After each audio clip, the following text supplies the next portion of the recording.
এই বাংলা, আপনারা হয়তো ভাবছেন সুরক্ষিত, কিন্তু এই বাংলা আর কয়েক বছরের মধ্যে গ্রেটার বাংলাদেশের অংশ হয়ে যেতে পারে। এই ভারতবর্ষকে বারবার টার্গেট করা হয়েছে গাজওয়াতুল হিন্দ বানানোর জন্য, অর্থাৎ ইসলামী শাসনের আন্ডারে নিয়ে আসার জন্য। ওটা এলাকাটা, এটাকে বলে খোরাসান।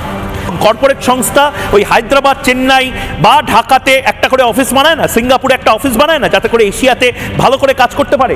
আইসিস জঙ্গিরা শুধুমাত্র এই খোরাসান অঞ্চল, অর্থাৎ আফগানিস্তান সহ পাকিস্তানের কিছুটা অঞ্চল মিলিয়ে এরা নির্দিষ্টভাবে এটাকে একটা দেশ হিসাবে মানছে।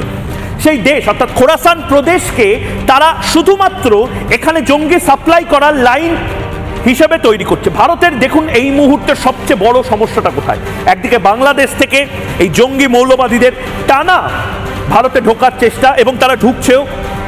অন্যদিক থেকে নেপাল বা পাকিস্তান হয়ে দক্ষিণ ভারতে ঢোকানো, এবং তার পাশাপাশি খোরাসান পাকিস্তানের আরেকটি অঞ্চল হয়ে পূর্ব ভারত এবং পশ্চিম ভারত এবং উত্তর ভারতের এই জায়গায় নিয়ে আসা। অর্থাৎ এই গোটাটা চলছে। এর পাশাপাশি এলওসি এবং পিওকে, সেই পিওকের পাশ বরাবর যে অঞ্চলটা রয়েছে, অর্থাৎ কাশ্মীর, জম্মুর যে জায়গাগুলো রয়েছে, সেখানেও কিন্তু এই গাজওয়াতুল হিন্দের অপারেশন শুরু হয়ে গেছে।